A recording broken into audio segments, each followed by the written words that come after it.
Welcome to Launchpad Live, Spokane's Business Connection Show. I'm Monique Cotton. And I'm Bill Kalivas. Today we're talking about entrepreneurs and small business.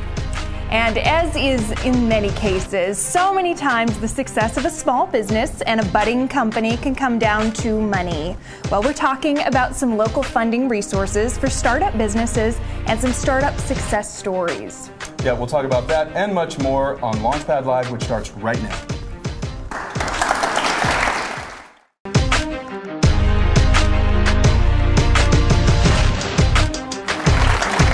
Now we're very happy and pleased to welcome Ryan Gee. He is CEO of George Gee Automotive. Welcome, Ryan. Hey, thank you. Ryan, thank you so much for hosting this event in your beautiful facility. Tell us a little bit about the facility. Well, this is our Porsche facility. We built this in 2006, and it's kind of the exclusive home to Porsche in the Inland Northwest.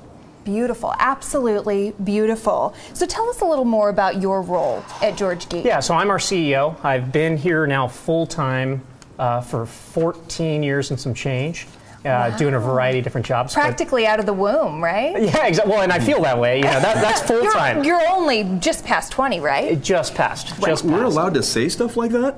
I can say that. Oh, okay, good. You just can. clarifying. Yeah. All right. Yeah. So you've been here for 14 years. I have. So you've seen a lot of things in that time. Seen a lot of change, absolutely. Is there any nepotism at Gee Automotive? Absolutely not. Yeah. I deny everything. Yeah, exactly. So tell us a little bit about what differentiates George Gee from maybe other auto dealerships. You know, what we're most proud of is the customer experience and our people. And I think they go in tandem with one another. The customer experience, what we're really trying to do here is kind of take the pain out of buying a car. And the first thing that we focus on is hiring great people that help deliver that experience. And I think we've done a pretty good job at it. Mm-hmm. Well, I can tell you, if you approached me, I wouldn't run. I mean, you seem very friendly, so... Yeah, I try. Yeah, well, yeah. you try. And they usually keep me in the back. So, oh, no, yeah. well, Yeah. but you seem very friendly, and you guys are really community-focused, not only family-focused, but community-focused. Tell us about your commitment to the community. You know, we have been, and it started with my parents. You know, we're a 30-year-old company, and they really believed that active involvement in the community would pay business dividends, and that was kind of the frosting on the cake, so to speak. And gosh, we've been involved in everything you can think of here in Spokane. You know, this summer we've got a couple things coming up. We actually have our own public charity, a foundation, a 501c3, the Gee Foundation. We're putting on a golf tournament this summer to benefit the YM and YWCAs. And then another one that's kind of been near and dear to our heart is Coaches versus Cancer, Mark and Marcy Fuse event in late August. Just really awesome to see you so involved and really giving back to the community. I love seeing that. Yeah, me too. And then I have a little secret I know about Ryan that you might not know. You and secrets. I yeah, don't absolutely. know about this. So this is one I can actually talk about on air. Oh, okay. Without killing me, right? Exactly. So Ryan, you went to Notre Dame, right? I did. Correct. And is it true that you were the mascot at I Notre was. Dame? I didn't see this in the script, Bill, and I'm glad we're deviating from it. I was, yeah. Somebody tweeted it to me. Yeah, I'm retired. It's been a few years. Yeah. Do you think you could do just like some sort of little quick move? Or Absolutely not. Yeah. We've hung up the knickers for good. Okay, yeah. all right. Yeah. Okay. Well, Absolutely. I had to ask. Yeah. I had to ask. Maybe later. That's right. So Ryan, it's been a pleasure getting to know you and your staff especially. They've been phenomenal for this event today. Yeah. We're very happy to be here. And again, like Monique said, you've been great for the community, and we're having a lot of fun. So thank you again for inviting us out. Well, thanks for being here. We appreciate it. Yeah, thanks a lot. Absolutely. Let's give them a round of applause, everybody.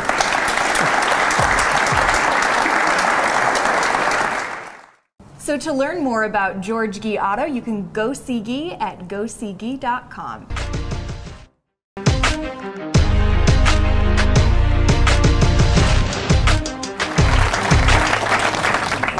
And now we'd like to welcome our entrepreneur and small business community partners. With us today, we have representatives from Witherspoon Kelly and Washington Trust Bank.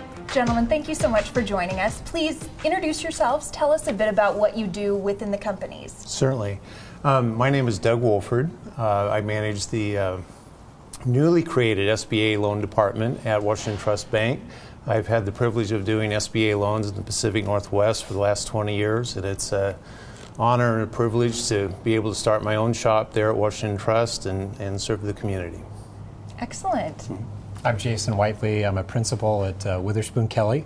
We are a full-service business law firm, and my practice focuses on just representing businesses of all sizes. So you're pretty qualified to talk about startup businesses, running a business. I'd say you're probably pretty qualified, right? Yeah, I think Doug is, right? Both of you guys. So we're here, really, the focus for today is money and investing, and obviously critical for many small businesses. But Jason, let's start with you. We've been hearing a lot about crowdfunding. And so would you mind spending a little bit of time explaining what that is and maybe some of the latest updates about crowdfunding? Sure. Crowdfunding is, it's just like it sounds. It's raising it's raising money from a large number of people using relatively small investments. So the traditional form of raising money is to go to a very few limited wealthy investors, raise a lot of money from each one of them, or fairly sizable investments. And this is sort of flipping that traditional model on its head and raising money from the crowd, really. Mm-hmm. It used to be illegal. It still is today. Congress passed a law that was signed by the president in April called the Jobs Act, which I think many people have heard about. And that act makes crowdfunding legal, but there are some rules that still need to be passed by the Securities and Exchange Commission probably in December of this year or January of next year that will make crowdfunding legal. So I know there's a few websites that people can go to. I think Kickstarter is one of them, and there's a few others. But realistically, is it a good idea for folks to look at that as an avenue, or what do you think? What are you sort of suggesting that people do for that? Yeah, well, here's, my take is that nothing beats the sophistication of a more traditional angel investor, and you'll hear more about that from Tom Simpson later in this broadcast. So really nothing beats having that kind of expertise. So my view is that crowdfunding is probably a good model for those folks that maybe aren't a good fit for the traditional angel funding. So it's a good second option if traditional angel funding isn't something that's and more news to right follow fit for your company. on the act. Yeah. Okay, great. Yeah. Thank you. Mm-hmm. And Doug, can you tell us about the SBA program and how we can get access to your services? Certainly. Well, as he is the investment side, I'm the debt side of things, and the SBA program is meant to foster economic growth, encourage small businesses to be established and grow. They provide high quality financing, meaning long term, low injection, competitive interest rates. So it's a great tool to foster expansion. Our program at Washington Trust can be accessed through any branch in our system, and of course we're in Spokane and Coeur d'Alene and Sandpoint, Boise, and so on. But we also have our website as well. That's an avenue to reach one of our account managers. Mm-hmm. Excellent. Some really good information. So Jason Whiteley of Witherspoon Kelly and Doug Wolford of Washington Trust Bank, thank you both so much for joining us. And to learn more about Witherspoon Kelly and Washington Trust Bank, you can go to their websites and also go to the entrepreneur and small business community on launchpad.com. You can get some more information there.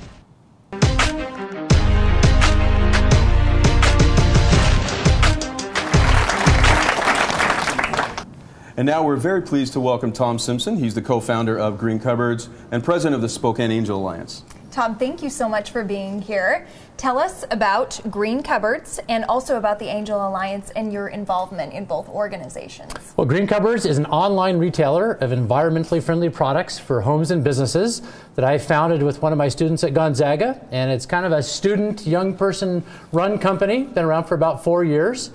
And the Spokane Angel Alliance is a network of accredited individuals in Spokane that get together regularly to hear investment presentations from young companies in Spokane, and with the ultimate goal of funding those businesses. Love it. There it is in a nutshell. Yeah, that's great. So, Tom, let's talk a little bit about Greencupboards first, because I've had a chance to meet the folks there, and it's an awesome company, so exciting, and probably a little bit unknown of really what's happening there. When you look at Silicon Valley or Seattle or other tech hubs, you think, okay, that's the company that everyone says we need to have, but we have it right here in Spokane. So how did Greencupboards come about, and your involvement? It's kind of an interesting story. Again, it was founded by myself and one of my students at Gonzaga University, and I was teaching one day and came up with the idea for Greencupboards, and he just ran with it. He wrote a business plan. He entered it in the business plan competition between GU, Whitworth, and Eastern, got first place, and then he just moved into my office one day, and that was 4 years ago, and now we've got like 55 employees, and it's turned into a real business. So frankly, he gets most of the credit. I'm just kind of the gray hair around the office. Now, you did provide some of the mentoring, though, right? I mean, that obviously is huge, but can you talk a little bit about how that started? Well, he's one of my students, so that situation just kind of lends itself to me giving advice and him listening to some of it and discounting some of it. But it's been a great relationship because he's got the entrepreneurial flair and he's a fire-breathing entrepreneur. And the way the mentorship program kind of works with him is he takes about 75% of my advice and just ignores the rest of it, and that's about a perfect balance. It's kind of the opposite of Monique and myself. Well, I'm not I was going to Yeah. say 75%, it's kind of the flip side. Yeah, About 25% I listen to. The rest... You're probably pretty smart, actually. no, If she only takes 25% of your advice, she's very smart. She's very smart. Yeah. So this sounds like it's pretty successful, but what are some of the challenges that you have faced in starting up this company and advice you'd like to share? Well, probably the biggest challenge is the name of the company is Greencupboards. So everyone thinks that we sell cupboards, which we don't sell cupboards. Oh. It's environmentally friendly products. So that was an initial challenge, but probably the biggest challenge really is, getting your name out there. Going through all the clutter, and we have some competitors, and really differentiating yourself from all the other companies that claim to be like us out there, and getting the word out and getting traffic to our website. That's the biggest challenge. And just out of curiosity, where did the name come from? It's probably too long of a story, but one weekend I was just inspired by the opportunity to sell green products online. I thought there was an opportunity for it, and so I just went to GoDaddy one day and tried to figure out all the various combinations, and of course the good ones, green store, green warehouse, green shop, were all taken. All I could find was Greencupboards. Well, that's a good story in itself. I like it. I think so. That is a great story. So you can talk a little bit about maybe Spokane Angel Alliance and your involvement there, and tell us a little bit more about that organization. Well, again, it's a group of about 75 individual investors that get together 6 times a year, and we hear presentations for two emerging companies in the area each time, so 12 presentations a year. And it's worked out pretty well. Over the last couple of years or so, we've funded about 10 or 11 companies. The members of the Angel Alliance have contributed about $3 million to these companies.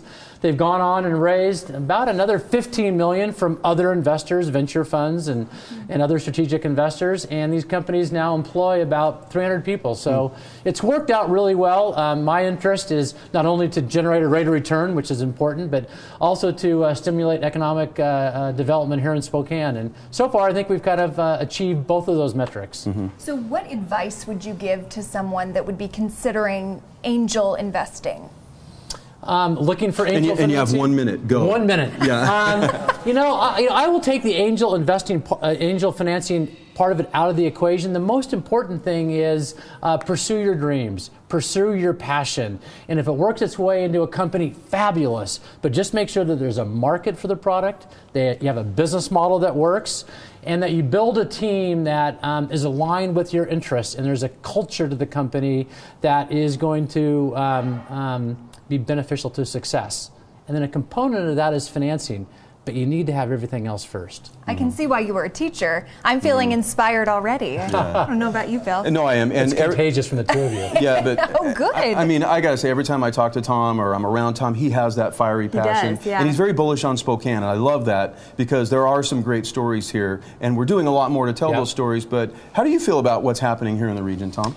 I think there's a lot of momentum going on right now. In part, a lot of what you're doing, Bill, through Launchpad and the other organizations here in Spokane, Connect Northwest, and there's a lot. There's good momentum, and I think we're beginning to bring that out via the various initiatives that we're all pursuing in the Spokane Angel Group.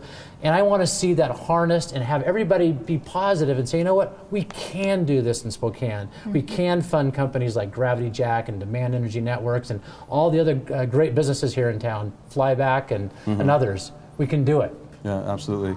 Well, any last words or words of wisdom you'd like to share with our audience?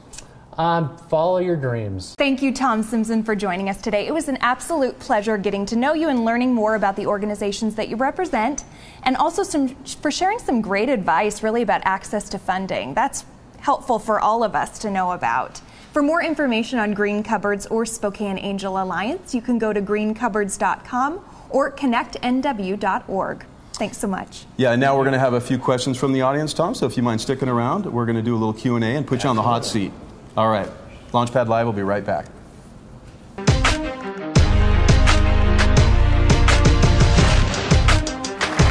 Tom, you were mentioning that you have outside investors that are part of the Spokane Alliance and the Angel Network. What kind of returns are those investors getting with the money that you're investing and propagating it for? Well, we don't disclose returns, and one has to keep in mind that it's a very long-term investment cycle. You know, I think most angel investors want to get 5 or 10 times their money over an equivalent time frame. So that's the expectations we're shooting for. So basically, most people that are doing this is to try to help maybe get growth going in the community, put people to work. They're not. So am I hearing you say they're not really looking out for the large returns then? Well, return on investment is the key criteria. Getting an attractive return, 5, 10x, something like that, is the objective. Having said that, a lot of people in communities like Spokane or Seattle and others also have other reasons for participating. One is they want to stimulate economic development, or two, they're kind of serial entrepreneurs themselves and they just enjoy the game, so they get some sport out of participating and investing and being around these young companies. The follow-up to that, what kind of, are these investors, are they hands-on, are they just advisory boards, or are they just kind of silent partners? It takes all kinds. It takes all kinds. I mean, there's also a lot of people who are very seasoned, experienced entrepreneurs, and their advice is invaluable. Great, thank you. Say you have a company that's sort of reached a plateau, and you're looking for either an infusion of cash or an infusion of just help, knowledge. Where would you suggest, or what direction would you point that company to be able to get those answers? You could contact me, you could contact Bill, you could contact someone at Greater Spokane. I mean, there's a lot of organizations here in Spokane that are working to stimulate growth with young companies. Without knowing more for your particular situation, I couldn't give you the exact person who would be most helpful. The Angel Network is more than just for new startup companies. It's also for some companies that maybe have been in business for a while, that are maybe gotten stagnant, and they're looking for a way to break out of that stagnant mode and to revitalize themselves. Yep. The key differentiator for our group, our type of financing, is growth. To get a 5 to 10x return, you have to have a company that has the likely prospect of some pretty enormous growth over the next several years. So if a company's stagnated at the current time, you have to have a good rationale as to why it's going to be able to get beyond that point of stagnation and get on a rapid growth curve. There are other forms of financing, perhaps the SBA loan program might be for companies who have a lower rate of growth. So the type of financing needs to be appropriate for the growth and the trajectory that you're going to be on going forward. Is there another company or another idea that you might have that you might be going into? Yeah, one of the problems with kind of being an investor is you kind of love every deal you see. So I always have to put myself in check after I meet a young company and sleep on it and think about it, not get too excited. We participated in Startup Weekend a few weeks ago, which is an absolutely marvelous event here in Spokane. And there were a number of great companies there. Probably be unfair to kind of pick out one or two, but again, I think there's a lot of interesting ideas that are bubbling up here in Spokane, and they all have promise. Do you have any advice for other small businesses who are just getting started and how they can kind of more successfully begin that marketing process? That's a good question. Early on, we outsourced a lot of the key marketing and web development functions because we didn't think we could identify it in-house and find the right people. Probably the biggest advice I have is maybe you can start outsourcing a bit, but ultimately you need to have the talent in-house to really have the passion to build out what you need to do. And I've successfully found at Greencupboards, there's a lot of bright young people in Spokane, recent graduates of Eastern or Whitworth or Gonzaga or WSU or the community colleges, that what they might lack in experience, what they have in tenacity and creativity and work ethic, they can be taught over time. Now, you don't have the overnight results that you might get if you bring in someone with experience, but also it's more affordable, and you might build a more long-term, passionate workforce by growing it internally. And that's probably the key thing that I've learned. That's great. All right. Well, thanks, Tom Simpson. It's been great having you as our guest. And let's give him a round of applause one more time. Thank you.